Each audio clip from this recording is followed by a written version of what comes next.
sweet friend. My name is Micah, and I know I'm probably not the only one who is dealing with some increased anxiety lately.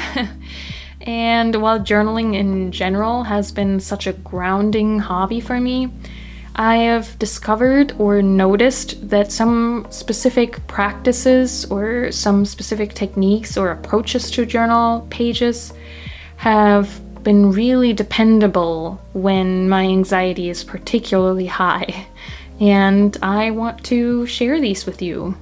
I'm not claiming to have invented anything groundbreaking here. These are simply the approaches or techniques that have brought me the most comfort, and I thought it would be nice to collect them here in this video for easy reference. And I would also hope that this video can act as a conversation starter. I'd love to hear what journaling practices help you calm your anxiety. So if you feel comfortable, please share your own ideas in the comments below. I would love to chat about it. But yeah, let's look at some journal pages, and I'll be pointing out the things that I find calming when my anxiety gets the best of me. Okay, let's start with this page right here. This page actually has two things that I want to point out. The first thing, the more obvious thing, is lettering. I find lettering really soothing. There's just something about really focusing on each letter and drawing it out and connecting it to the next letter that's very calming. It gets very zony. You get in the flow of things. And as an illustrator, I often have the same thing happen with drawing, but I also know that drawing can trigger other feelings. If you're frustrated that the thing doesn't look like the thing, or if you want to draw something cute and it doesn't turn out cute, or it doesn't look like the object, and all of those things just go away with lettering, because I think letters are just more forgiving in that way, and yet you can get that same benefit that drawing does, because I guess you are drawing letters with lettering. So really fun, and it's just fun to figure out how else you want to highlight the lettering, like I did here with the watercolor washes. That was really soothing in and of itself too. But, sometimes you might not want to dedicate that much space of a page to lettering. I also find that even just doing a title and then doing my regular journaling underneath can help ease into the process, and I can just start to slow down. It's a really nice introduction to the page to do that. So I've been really enjoying doing lettering and being very conscious of incorporating lettering whenever I find that I feel very on edge. And then the second thing I wanted to mention about this page is copied text. So I have found recently that I've been really enjoying just copying text, especially when the words or the text is really beautiful and really inspiring. So for example, this here is a quote from the introduction. Oh, I have the book right here. I started reading The Last Unicorn, and this has an introduction by Patrick Rothfuss, or with my German I would say Rotfuß, but I'm not quite sure. But he wrote a fantastic introduction, and so about reading and the magic of reading. And so I copied that here, but then I've also copied a quote from Charlotte's Web that I found really encapsulated the book, or that really stuck with me. I have been, where is it?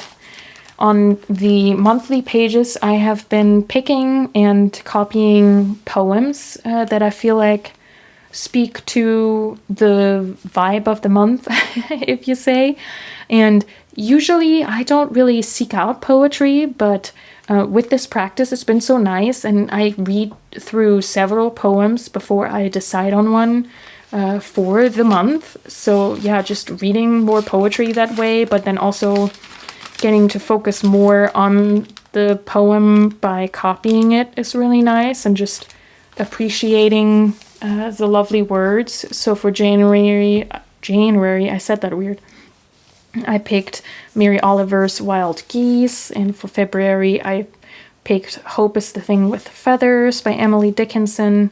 And yeah, copying text has been a really, really soothing exercise, and I've been doing it more and more, I think, because of how it just reminds you of beautiful things. And again, if you feel in the mood to write, but you're unsure about whether or not you're ready to process your own thoughts, copying somebody else's, especially if they hold beauty or they hold hope or inspiration or just take you away from our reality, then that is really, really great, I think. So now moving on from lettering and copying text, the third thing I want to share with you is what I have started in my head calling hobby pages or appreciation pages. I'm not quite sure. Let me know which one you think fits this category better. And that is to just let myself geek out about things that I'm passionate about or that I'm looking at or researching.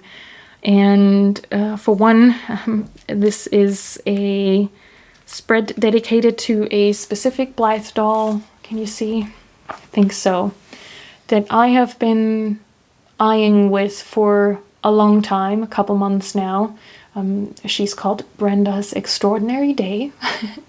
And the wonderful thing is that the shop has several pictures with her in different outfits and hair and makeup. And yeah, it's just fun to go back to the website because they keep adding pictures to it. And I think not too long ago, I would have just, I would have done that. I would have looked at the pictures, but not made a spread about it. But I've found it really comforting and soothing to just really take the time to select some pictures, print them out, have myself talk about, or let myself talk about the thing that I find interesting and pleasant and fun. I did a similar thing with some other doll-like things. Where did they go? Here. These are actually similar to this. They're this series of figurines, blind box figurines, and I just think these designs are so precious, so I let myself reflect on why I like them and just really think about what makes them so special to me. And in that way, the journal page just becomes an invitation or an excuse to spend more time with the things that you find interesting, that you find beautiful, that you find fun and fascinating. And yeah, I find that very soothing. And again, it's something that you can really get into and let yourself be inspired or be taken away by things that bring you joy. And then next up, we can actually jump right to the opposite page, and that is swatching. Swatching is so soothing to me. It's the best thing. Of all the things, I think it's also, it can be at least the quickest thing. So here, for example, I just did quote-unquote random watercolor swatches. So I was just playing around with coming up with fun colors from my watercolor palette. And maybe to some that feels a little bit too random. You would like something more structured, which again can help with anxiety if you have a specific goal in mind. And for that, I want to share a page in this journal right here where I just took a painting by Henri Matisse, and then I picked several colors from the painting and tried to mix it with my watercolor palette. So that way you can spend some time with art and pieces that you love and looking at them and really studying them. And then it's almost like a skill building exercise too, because you get to learn what colors mix with what, and you get to know your specific color palette, which is really fun. So yeah, this is great if you want something a little bit more structured rather than just, you know, playing and creating random colors. And then similarly, if you want it a bit more structured, I recently also came up with color palettes. And this is color palettes using some of my favorite colored pencils. And I wanted to set up or create for myself certain predetermined minimal color schemes that I can reference over and over again. And again, you do get to swatch, but it's a little bit more focused because you're trying to come up with combinations of colors, which is really, really fun. And just, yeah, again, something that is nice to focus on, but it's not too demanding, and you get to use your supplies, and it's also a very useful reference, right? I can just come back to this over and over again. And I set up the palettes in this horizontal fashion, but I've noticed that even with how they're now sitting on the page, I could do these four. That's really nice. That's a lovely palette. Or these four in the middle here. Really, really fun. So this is a kind of color play, similar maybe also to the painting, where it goes beyond swatching, where you're really trying to figure something out with colors. And if you're maybe not into the watercolor or the colored pencil, those kinds of things, you can still have a little play session that involves color. And that is to play around with what you can come up with your washi tapes. So it can also be really fun to, where do we have that? To simply swatch out your entire washi tape collection. Also very, very soothing, very flowogenic. If you have more than what would fit on a journal page, you can play around with doing this just organized by colors. So do a green page, do a blue page. But again, if this sort of simple quote-unquote swatching and making collection pages is a little too unstructured for you, then yeah, this takes it a little further. And this is so cool. I had so much fun doing this. So whenever I use washi tape, I often layer at least 2, if not more, washi tapes together. And so I sat down and created these little collages, and now I can reference this page whenever I feel uninspired and I don't know what washi tapes I would like for my page and how they look together. Then I can reference this and see, oh yeah, I remember these 3, 4 look good together and that kind of stuff.